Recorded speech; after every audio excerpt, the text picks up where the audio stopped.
Hello girls, good morning. We are study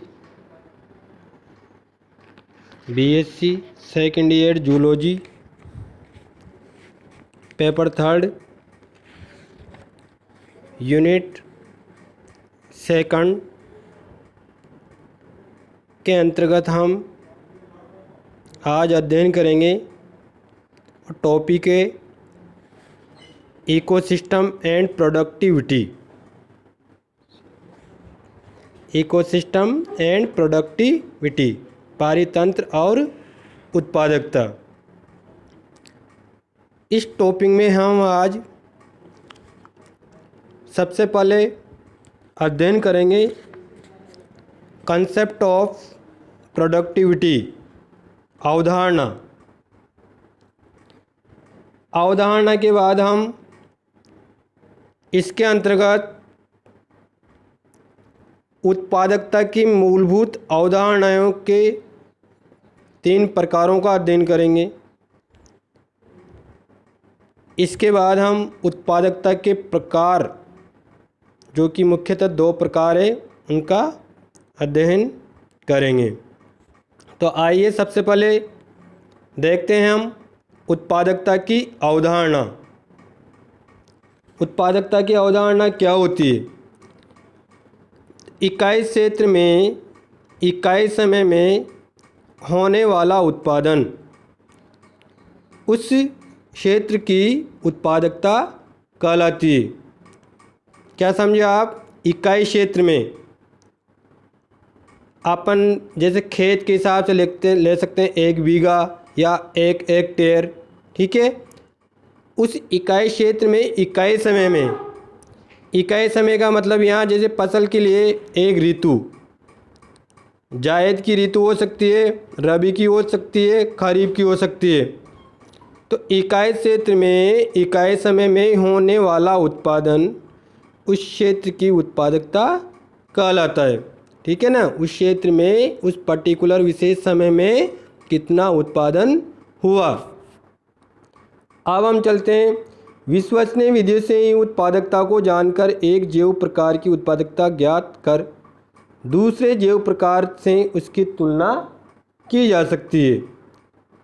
इसी क्रम में विभिन्न जैव समुदायों की उत्पादकता ज्ञात करके उसका तुलनात्मक अध्ययन भी किया जा सकता है।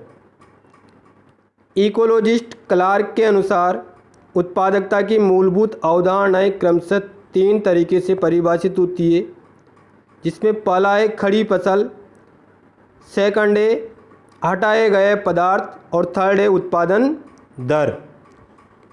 सबसे पहले हम देखते हैं खड़ी फसल, स्टैंडिंग क्रॉप किसे कहेंगे? बहुत अच्छी परिभाषा है। इसके अंतर्गत किसी क्षेत्र में निर्धारित समय पर जिन जीवों की अधिकता होती है वह भविष्य हेतु मार्गदर्शन प्राप्त करने में सहायक सिद्ध होती है। जैसे पर्टिकुलर क्षेत्र में पर्टिकुलर समय पर मान लो सोयाबीन के पौधे अधिक है, तो वह सोयाबीन की फसल स्टैंडिंग क्रॉप कहलाएगी, चाहे खेत में फिर सोयाबीन के अलावा दूसरे कोई भी पौधे हो, ठीक है। सेकंड है हटाए गए पदार्थ, मटेरियल रिमूव्ड। ये उत्पादकता की अवधारणा द्वितीय चरण है। ये सैद्धांतिक एवं व्यवहारिक दोनों ही प्रकार के इकोलॉजिस्ट हेतु महत्व की होती है। तो ये सैद्धांतिक और व्यवहारिक दोनों प्रकार से इम्पोर्टेंट है। इसके अंतर्गत किसी क्षेत्र से इकाई समय में मनुष्य को प्राप्त होने वाली उपज या पैदावार पारिस्थितिकी तंत्र से प्रवास कर लेने वाले जीवों तथा कार्बनिक पदार्थों के भंडारण को माना जाता है। मतलब वह जो पैदावार है, उपज है, और वहाँ से जो भी अपन ने निकाल लिया, हटा लिया, जो कुछ भी वह कहलाया जाएगा हटाया गया पदार्थ। उस पारिस्थितिक तंत्र से जो प्रवास कर लिया, बाहर निकल गया, ठीक है ना। थर्ड है उत्पादन दर, प्रोडक्शन रेट। अच्छी परिभाषा है। संपूर्ण पारिस्थितिक तंत्र में अंतर्निर्भरता की जानकारी हेतु प्रत्येक पोषक स्तर की उत्पादन दर की जानकारी होनी चाहिए। फूड चेन होती है, खाद्य श्रृंखला, उसमें पोषक स्तर पाए जाते हैं। उस पोषक स्तर में प्रत्येक पोषक स्तर की प्रोडक्शन रेट ज्ञात होना चाहिए। फूड चेन खाद्य श्रृंखला की प्रत्येक कड़ी द्वारा इकाई समय में इकाई क्षेत्र या आयतन द्वारा कितनी मात्रा में पदार्थ निर्मित किए गए, इसका ज्ञान भी उत्पादन दर जानने हेतु आवश्यक माना जाता है, क्योंकि प्रत्येक कड़ी की उत्पादन दर ज्ञात करके, उत्पादन क्षमता ज्ञात करके और सबको मिला करके उत्पादन दर ज्ञात कर ली जाती है। जानकारी है तो प्रत्येक पोषक स्तर की, ये अपने हो ही गया है ना। स्थल व जलीय पारिस्थितिक तंत्र की समय की तुलना में उत्पादन की अधिकता का स्थल लिए पारिस्थितिक तंत्र हेतु प्रमाद होने के अनेक कारण हैं। कहने का मतलब ये है कि एक पारिस्थितिक तंत्र जल पारिस्थितिक तंत्र है और एक पारिस्थितिकी तंत्र स्थल पारिस्थितिक तंत्र है। तो हम दोनों में अगर तुलना करें तो स्थल पारिस्थितिकी तंत्र में प्रोडक्शन रेट ज़्यादा होगी, उत्पादकता स्थल पारिस्थितिक तंत्र में ज़्यादा होगी। क्यों होगी, यही मैं तुम्हें कारण बताऊंगा। इससे पहले हम ये डायग्राम देख लेते हैं। खड़ी फसल जीव संख्या का जो पिरामिड है वो क्या है, हरे पादप शाकाहारी मांसाहारी सभी प्रकार के जीव, खड़ी फसल। हटाया गया पदार्थ, इसमें से हमने जो अप्रेरित पदार्थ बाहर किए, प्रवासित जंतुओं को बाहर किया है ना, और मानव को प्राप्त उत्पादन को हमने अलग कर लिया। इसी तरह उत्पादक दर है जो प्रोडक्शन में और शाकाहारी और मांसाहारी में इधर उधर होता रहता है। अब हम देखते हैं कि क्यों स्थल पारिस्थितिकी तंत्र में जल पारिस्थितिक तंत्र की अपेक्षा उत्पादकता अधिक होती है। तो हम देखते हैं सबसे पहले स्थल पर प्रकाश की मात्रा का अधिक होना, क्योंकि उत्पादकता क्या है, एक एनर्जी को दूसरी एनर्जी में ट्रांसफ़र। प्रकाश एनर्जी का रासायनिक एनर्जी के रूप में पौधों के अंदर, खाद्य ऊर्जा के रूप में पौधों के अंदर स्टोरिंग, यही है ना।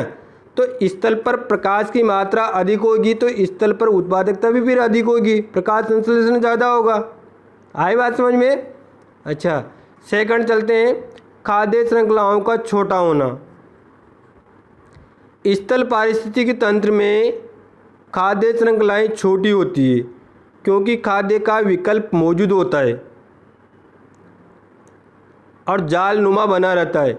इस तरह खाद्य श्रृंखलाएँ छोटी होती है तो उत्पादकता ज़्यादा होगी। और तीसरा है भूमि का जल के समान गतिशील नहीं होना। जल बहता रहता है, जल गतिशील रहता है। जल एक तालाब का भी होगा ना तो वह भी ऊपर नीचे होता रहता है, लेकिन भूमि स्थिर रहती है, जल की तरह गतिशील नहीं होती। इसलिए स्थल के अंदर उत्पादकता ज़्यादा होती है। ठीक है, अब नेक्स्ट पॉइंट पे चलते हैं हम, उत्पादकता के प्रकार। उत्पादकता मुख्यतः कितने प्रकार की होती है? उत्पादकता मुख्यतः दो प्रकार की होती है। प्राथमिक उत्पादकता, प्राइमरी प्रोडक्टिविटी। द्वितीयक उत्पादकता, सेकेंडरी प्रोडक्टिविटी। ठीक है, तो सबसे पहले हम चलते हैं प्राथमिक उत्पादकता। प्राथमिक उत्पादकता किसे कहेंगे? वह दर जिसमें, वो सीधा है, ध्यान से सुनना, एक बार में समझ में आ जाएगा। वह दर जिसमें सूर्य की विकिरण ऊर्जा से प्रकाश संश्लेषण एवं रसायन संश्लेषी क्रियाओं द्वारा उत्पादक कार्बनिक पदार्थों का निर्माण कर भंडारण करते हैं। सीधी सी पौधों के लिए प्रकाश संश्लेषण की क्रिया द्वारा और अन्य बैक्टीरिया वगैरह के लिए रसायन संश्लेषणी क्रिया के द्वारा प्रोडक्ट को कार्बनिक पदार्थों के रूप में भंडारित किया जाता है वही प्राथमिक उत्पादकता है। ठीक है ना, ये उत्पादन से संबंधित है। जितना उत्पादन हो गया वह क्या है, प्राथमिक उत्पादकता। इसके भी दो प्रकार है, सकल प्राथमिक उत्पादकता, शुद्ध प्राथमिक उत्पादकता। सबसे पहले हम देखते हैं सकल प्राथमिक उत्पादकता, ग्रोस प्राइमरी प्रोडक्टिविटी, जीपीपी। ठीक है, सकल प्राथमिक उत्पादकता किसे कहेंगे, ये सकल प्रकाश संश्लेषण की वह दर है जिसमें गणना के समय में, मतलब इस प्रकार की उत्पादकता को गिनते समय शोषण हेतु काम में आए कार्बनिक पदार्थ भी सम्मिलित किए जाते हैं। मतलब ये संपूर्ण ऊर्जा है जिसमें शोषण के लिए काम में जो पदार्थ आ रहा है उसको भी ऐड किया जाएगा, इसलिए इसे कुल स्वांगीकरण भी कहा जाता है। जितनी ऊर्जा बनी है ना वह टोटल, चाहे बीच में शोषण में खर्च हो रही है उससे कोई मतलब नहीं है, क्योंकि शोषण की प्रक्रिया रेगुलर चलती रहती है। तो चाहे प्रकाश संश्लेषण के द्वारा ऊर्जा का उत्पादन हो रहा है तब भी शोषण में ऊर्जा नष्ट तो हो रही है, लेकिन वह जो नष्ट हो रही है उसको भी ऐड किया जाएगा। ठीक है ना, तो ये होगी सकल प्राथमिक उत्पादकता। और शुद्ध प्राथमिक उत्पादकता क्या है, ये कुल स्वांगीकरण का कुछ भाग जो शोषण व पादप को बनाए रखने के लिए काम में आ जाता है, नष्ट हो जाता है, उसको माइनस करने के बाद में बाकी बचा हुआ भाग है वह एनपीपी, नेट प्राइमरी प्रोडक्टिविटी या शुद्ध प्राथमिक उत्पादकता कहलाता है। इसको शुद्ध स्वांगीकरण भी कहा जाता है। अब मैं आपसे पूछूं कि सकल प्राथमिक उत्पादकता और शुद्ध प्राथमिक उत्पादकता में क्या अंतर है। तो सकल प्राथमिक उत्पादकता तो वह उत्पादकता है जो प्रकाश संश्लेषण की से प्राप्त ऊर्जा तथा शोषण हेतु काम में आने वाली कार्बनिक पदार्थों को भी सम्मिलित रूप से शामिल किया जाता है, इसको कुल स्वांगीकरण कहते हैं। जबकि शुद्ध प्राथमिक उत्पादकता में क्या है, इसके अंतर्गत जो कुल स्वांगीकरण जीपीपी है उसमें से शोषण व पादप को बनाए रखने में काम आने वाली ऊर्जा को माइनस कर दिया जाता है, बाकी बची हुई ऊर्जा नेट प्राइमरी प्रोडक्टिविटी कहलाती है। इस प्रकार प्राप्त शुद्ध उत्पादन कार्बनिक पदार्थों के पादप ऊतकों में भंडारण की दर है, क्योंकि शोषण में पादप को बनाए रखने में जो नष्ट होना था वह हो गया, लेकिन जो बचा वह शुद्ध उत्पादन है जो कार्बनिक पदार्थों को पादप ऊतकों में भंडारण के रूप में बनाए रखता है और उसके भविष्य में वृद्धि व विकास में काम आता है।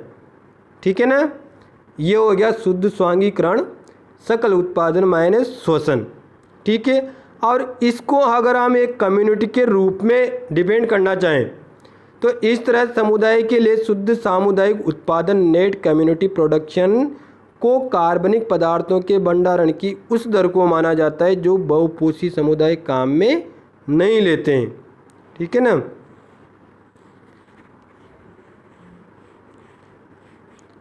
नेक्स्ट स्टेप और इसका सूत्र है एनसीपी बराबर NPP minus plant biomass use by हेट्रोट्रोपस।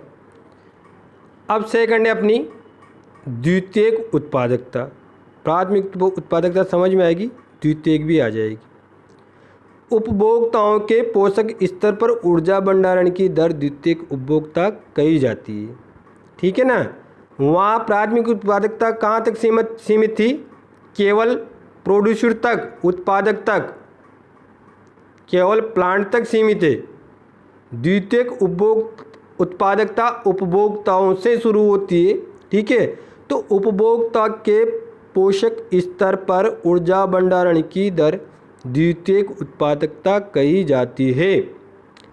शाकाहारी द्वितीयक पोषक स्तर कहलाता है, क्योंकि उत्पादक प्रथम पोषक स्तर है, तो शाकाहारी द्वितीयक पोषक स्तर है। मांसाहारी तृतीयक पोषक स्तर है और आगे के पोषक स्तर निर्मित करते हैं। ओडम ने 1971 के अकॉर्डिंग द्वितीयक उत्पादकता को जीएसपी व एनएसपी में वर्गीकृत कर दिया। नहीं किया जा सकता उसने बताया, मतलब उपभोक्ताओं के द्वारा ग्रहण किए गए भोजन का एक हिस्सा तो उत्सर्जित कर दिया जाता है। स्वांगीकरण के फलस्वरूप प्राप्त ऊर्जा वृद्धि, विकास एवं जनन हेतु काम में नहीं ली जाती, अपितु एक बड़ा हिस्सा श्वसन, शरीर के ताप को बनाए रखने में, भोजन की प्राप्ति में जैसी क्रियाओं में खर्च हो जाती है। अतः जो बची हुई ऊर्जा होती है ना, टोटल खर्चे के बाद में वृद्धि का खर्चा, विकास का खर्चा, जनन का खर्चा, श्वसन का खर्चा, शरीर के ताप को बनाए रखने का खर्चा, भोजन प्राप्ति के लिए खर्चा, ये टोटल खर्चे के बाद में जो ऊर्जा बची रहती है ना, चर्बी के रूप में, वह ऊर्जा कहलाती है द्वितीयक उत्पादकता, सेकेंडरी प्रोडक्टिविटी। इस प्रकार उत्पादकता से संबंधित एक कंसेप्ट, टाइप वगैरह अपना पूरा होता है। Thank you girls. नेक्स्ट हम कल पढ़ेंगे। आप इसको बार बार सुने और नोट्स मैंने डाल दिया है, आपके लिए अच्छा होगा। ठीक है, ओके, थैंक यू।